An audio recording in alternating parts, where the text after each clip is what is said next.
This capital actually is from the Crusaders era. When the Crusaders came in, they did add to the masjid different parts. Okay, we are almost underneath the dome of the Qibli Masjid. The room that we are in now is called Masjid Umar ibn al-Khattab. Masjid Umar ibn al-Khattab.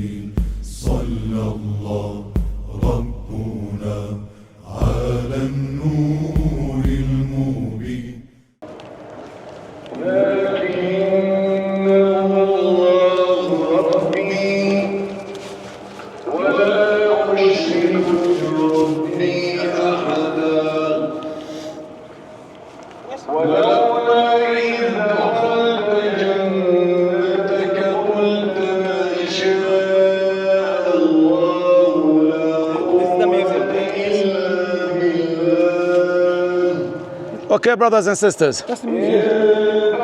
Brothers and sisters, the building to your right, you can see a brown wooden gate, brown wooden door over there.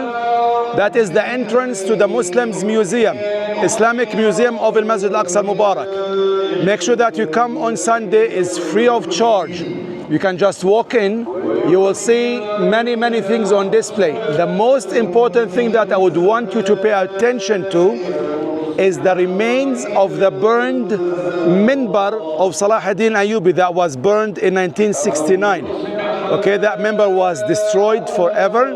Unfortunately, after almost 800 years, there was a fire that was set intentionally inside the masjid, and it turned the masjid, it turned that burned Mimbar last forever. You will see different beautiful things. It will take you at least about 45 minutes if you want to look and find the small descriptions under the objects that you'll be looking at. So take your time, come in early enough, and you will enjoy it. Masjid Al-Aqsa Mubarak has 7 gates to it. 6 of them are dedicated for Muslims and Muslims only. The ones that we came in today, they are for Muslims only. This gate right behind you, the small green gate where the soldiers are sitting, this is called the Moroccans Gate. Moroccans Gate, that is the only gate that Muslims are not allowed to use. This gate is dedicated for non-Muslim visitors who want to come and visit the masjid. The masjid is open for non-Muslims Sunday through Thursday, morning session 7 a.m. until 1 hour before Dhuhr prayers, and 1 hour after Dhuhr prayers it's open for another 1.5 hours. Okay, that will be the second session during the same day. Okay, so non-Muslims can come in, and they can come in only through that gate. They can leave through any gate they like to, but entering they have to come in through this gate only. Now, since the masjid is open for non-Muslims, Jewish people take that as an advantage. They come in as tourists, they can come in, they can walk around. They are not legally allowed to pray or to practice any type of rituals. However, as I mentioned earlier, they do so although it's against the agreement. Okay, usually Jewish visitors will be associated, accompanied by Israeli heavy security, just to make sure that there will be no clashes with the local Arab Palestinians who will be inside the masjid. The masjid itself was turned into a church. When the Crusaders came in, they turned masjid into a church. This is called a basket capital, and this is from the Crusaders era. Okay, this capital actually is from the Crusaders era. When the Crusaders came in, they did add to the masjid different parts. They did do renovations, of course, once they turned the masjids into churches. So this is part of what they left us, and I'll show you different things that we will pass by that are left by the Crusaders as well. الله يعطينا ويعطيك الستر يا رب. أنا بحكيش يا أختي لحدا، لا يعطي ولا ما يعطيش، بده يعطيك هو حر.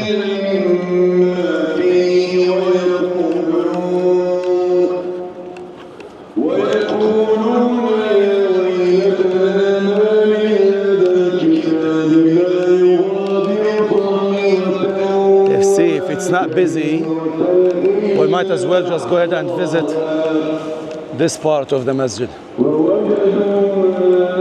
What time is it now? 11:15? Yeah. I think we can do it.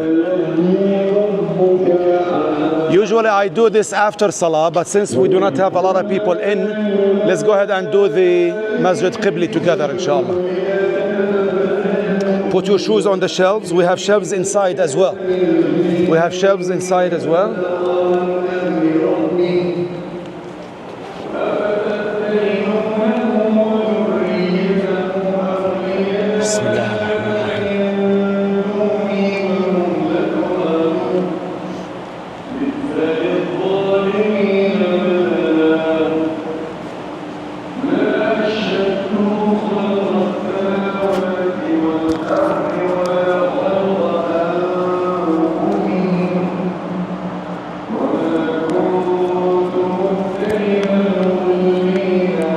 Brothers and sisters, please get in so we can visit the Qibli Masjid. Soon will be many more people, and it will be harder to move around, especially with the sisters, because this masjid will be dedicated for men only during Jum'ah. So we'll try to visit this part before the masjid is fully occupied by men.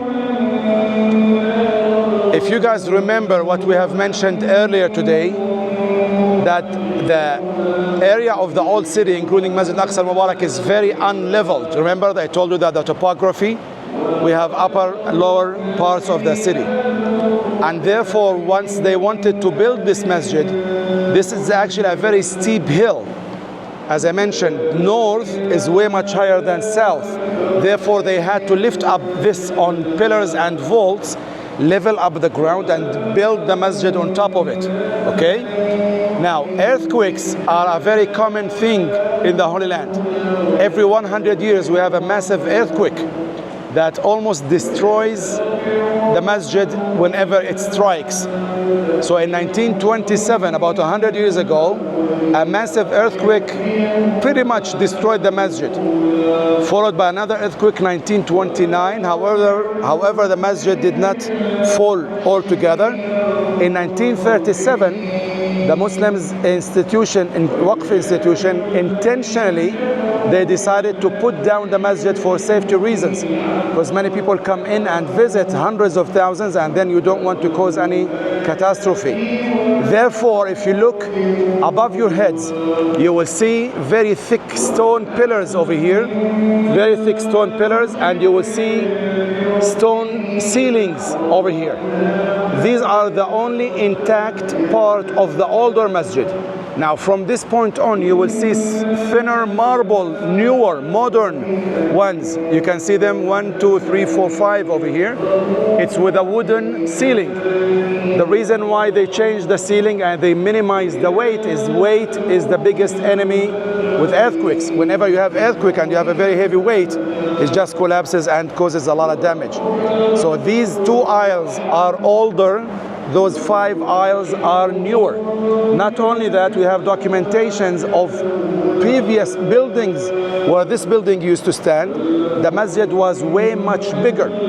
Now you have like one higher aisle at the center, which is called the nave, and you have 3 aisles to the right, 3 aisles to the left. In the older days, it used to be 15 aisles, like one central one, 7 to the right and 7 to the left. At a period of time, the masjid used to extend to where we took the photos a minute ago. The masjid used to extend to that direction as well. But the bigger the masjid is, the easier to be destroyed with earthquakes. That's why they decided to size it down and to keep it intact so it doesn't fall apart as easy. Any question? No questions. Please follow me in this direction. 100 years, we're nearly approaching it. Yeah. Yeah, actually, this is about the time. 3 days ago, we did have an earthquake. It was not a major one.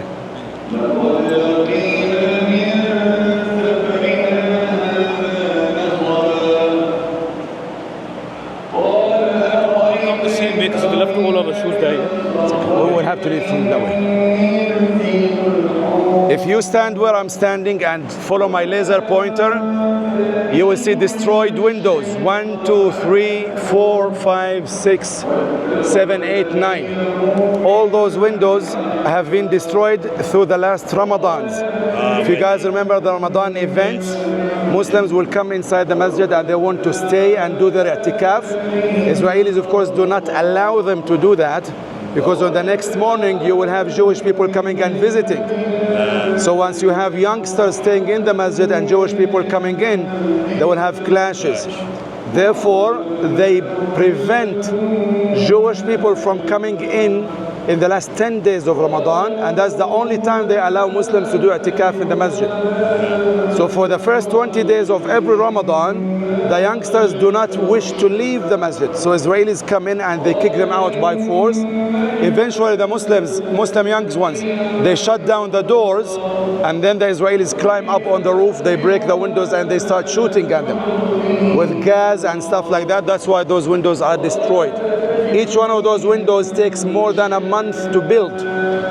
So a few years back they destroyed them, rebuilt them, destroyed them, rebuilt them, until eventually they decided that they do not want to fix them until they get to a situation that the windows will not be destroyed anymore. So the window is made out of two layers. You can see there's an outer layer, which is this one over here, and there's the inner one, which is the decorated one. This is outside, and this is how it looks on the inside. The inside one is destroyed. So at least they fixed the outer side part, so rainwater will not go inside the masjid. Okay? But they fire with actual proper bullets. Rubber bullets, and tear gas and nerve gas, so they fall unconscious and they just pull them out. Was that this Ramadan? This Ramadan? Yeah, no, this Ramadan it didn't happen. Ramadan's before, yeah.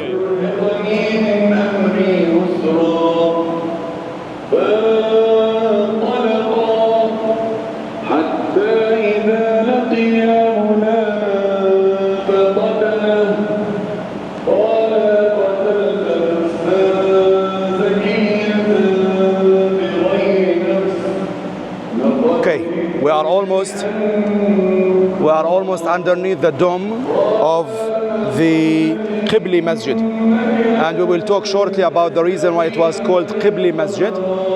The dome, as you can see it's made out of two layers. You have the outer layer over here, which is covered with lid. That's why it looks gray once you look at the masjid from the outside. This is the outer layer, and this is the inner dome.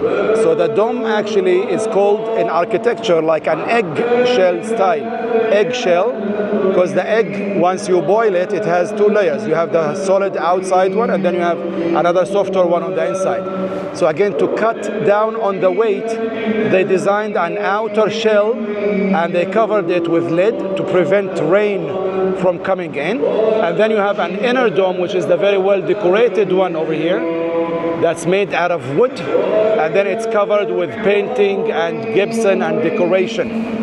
Of course, the main point behind it is to cut down the weight, because again, if it's made out of stone, it will be extremely heavy and eventually it will fall down.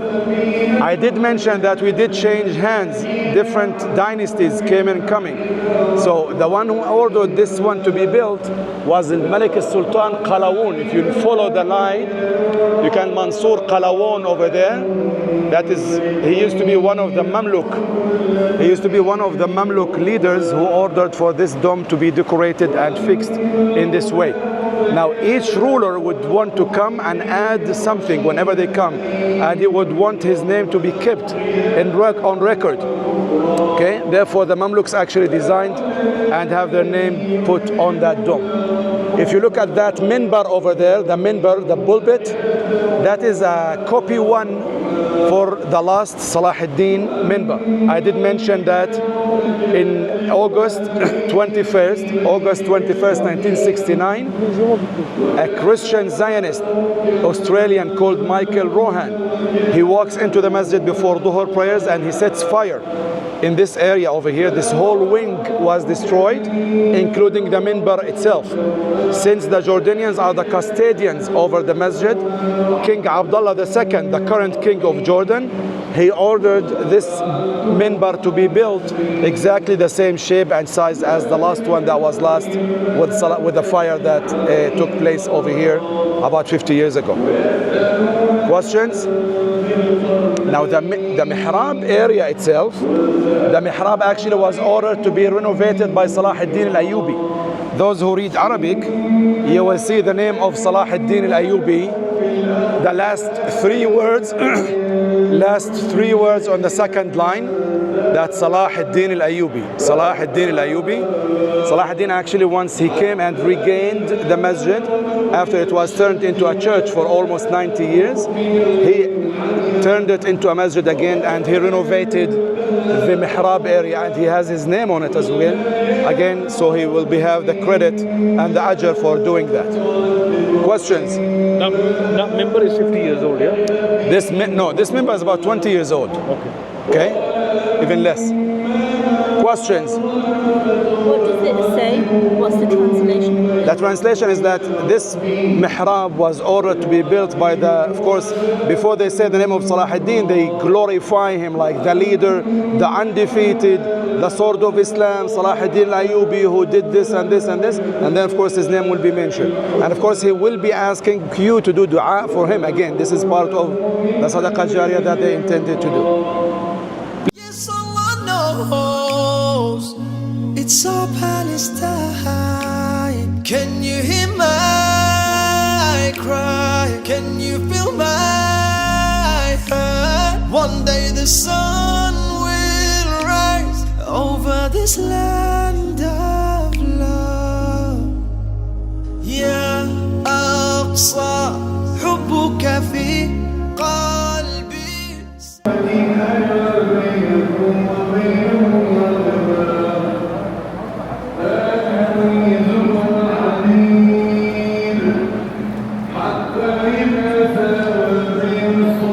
Early birds get the worm. If you are early, then you get to hear. If you come in late, you'll miss out. Okay, the room that we are in now, is called Masjid Umar ibn al-Khattab. Masjid Umar ibn al-Khattab. According to tradition, Umar ibn al-Khattab was the first one to arrive as Khalifa after he got the keys for Jerusalem, and the masjid was not built yet. He ordered this masjid to be built, and this masjid is named after him. If you look through these windows over here, you will see how high you are compared to the surrounding ground. You are like at the level of the third story in height. Again, because the floor is not straight, it's very tilted. So that area is way much lower. Therefore, we are standing on lifted up pillars and vaults, as you will see in a moment. We will tell the story of how Umar arrived in the Holy Land later on, inshallah. But I want you to pay attention to these two lions with the wings. You can see 1, 2, and you can see 3, 4 over here. The winged lions were actually the emblem of the Crusader army, the Crusader army unit. You missed them out, sister, right? There's the winged lions. Those are the winged lions. The winged lions were put in here by the Crusaders Templars unit. The Templars unit was the strongest unit in the Crusader army. They came in here and they turned the place into a church, as I mentioned. So once they left, the Muslims saw it suitable to reuse those very beautiful marble pillars over here. They saw it suitable to reuse the very beautiful marble pillars or posts. However, they had to sand down the faces of the lions because you cannot really have animal figures in the masjid. So if you get closer to it, you will see the tail, you will see the rear legs, you can see the front legs, you can see the wing, but you can never make out the face. Okay? Some say there is a reason for them to reuse them. Some say it was just like they found it very beautiful to keep. Allah subhanahu wa ta'ala ta'ala. I do have my own interpretation for it, but we'll talk about it inshallah later on.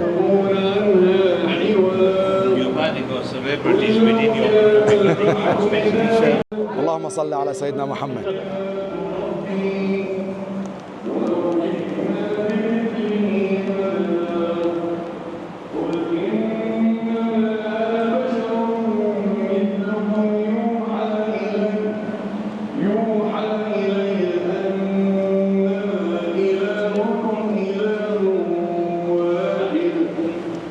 Okay, brothers and sisters,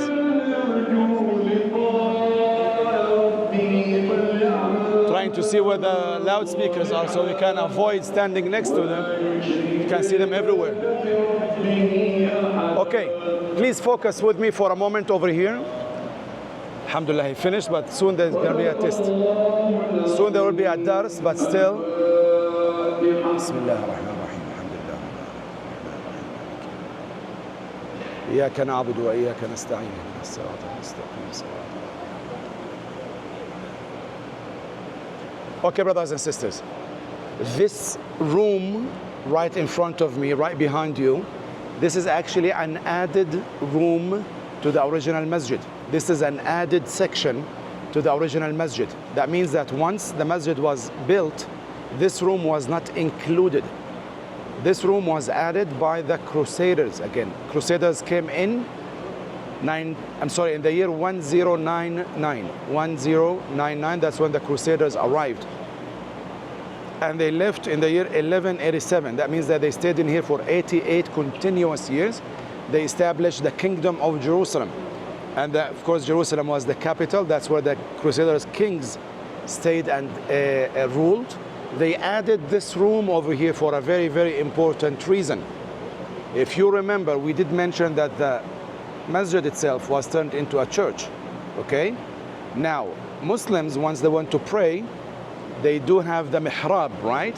The mihrab shows you the direction of the prayers, the qibla, right? Muslims pray towards Kaaba, right? So, for example, if you are in Jerusalem, our qibla will be in the southwest direction, which is this direction.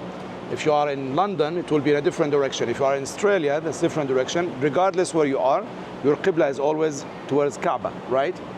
Christians, they added this part. I don't know how many of you guys been into churches, but they have something similar to the mihrab that's called the apsis. The apsis is the direction where they will be praying. That means that during the time that this functioned as the apsis, there used to be an altar. There used to be an altar over here, which is like the stone bench. On top of the altar, the priest will be standing and performing the sermon.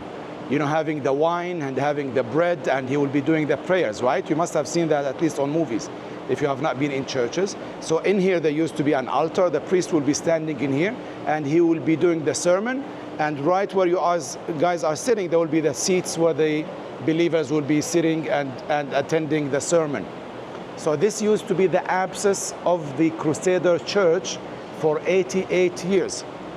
Once the Muslims regained the masjid, they redirected the qibla. That's why they did build a new mihrab in this room over here, just to emphasize the direction of the qibla, which is towards Kaaba. From this direction, it's the southeast, as you can see from here. And at the same time, actually, they kept it. Now, remember, the Crusaders, they were not just any ordinary army. They were religious army. That means that they read the Bible, they read the Old Testament, New Testament, and they read the Quran. So in their tradition, Sayyidina Zakariyya alayhi salam was a servant or was a high priest in the temple, okay? And therefore they called this apsis after his name, Mihrab-e-Zakariyya. When the Muslims actually regained the masjid again, they said, okay, well, we believe in Zakariyya alayhi salam as well. We respect him. Because Allah subhanahu wa ta'ala says, آمن الرسول بما أنزل إليه من ربه والمؤمنون كل آمن بالله وملائكته وكتبه ورسله لا نفرق بين أحد من الرسل. Like, we do not distinguish or differentiate between the prophets. We are to believe in them all, respect them all, love them all. So they said, okay, well, if this is named after Zakariyya, we have no problem with Zakariyya. We'll just keep it. We will direct the qibla towards our qibla. If they called it Mihrab-e-Zakariyya, we will call it Mihrab-e-Zakariyya.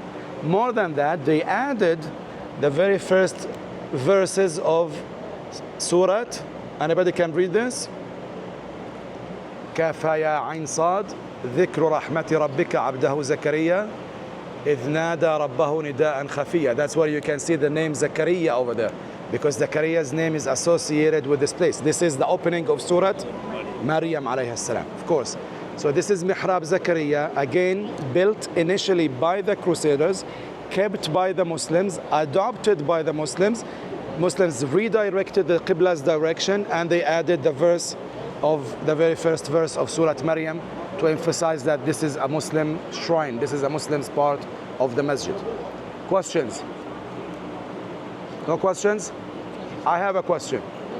This is a $5 question. $10 question. Why do Christians pray in this direction? And what direction is this one? Bethlehem. Wrong. I'll make it easy for you.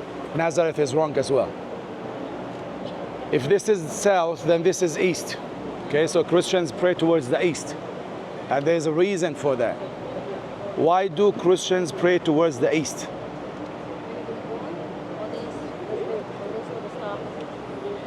It's not Bethlehem, it's not Nazareth. In that way, they believe that Jesus Christ was crucified. No. Actually, he was crucified in that direction. Do they think he'll rise from that second coming? Do they believe he's going to rise from the east? It has something to do with rising, but not him personally. Here's the idea. Christians do not worship the sun. It's a monotheistic religion. And besides that, if they were praying towards the sun, then they would be praying towards the east in the morning and praying towards the west in the afternoon, right?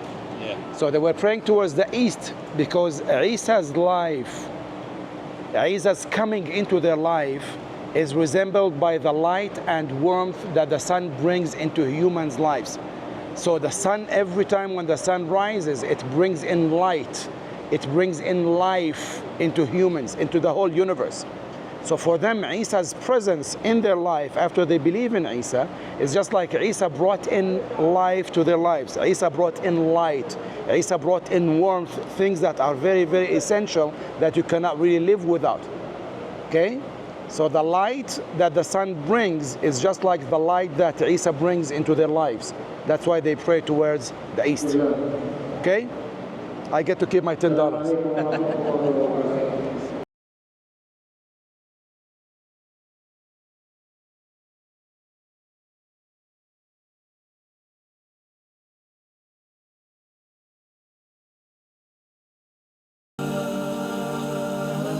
लाखों सलाम, लाखों सलाम।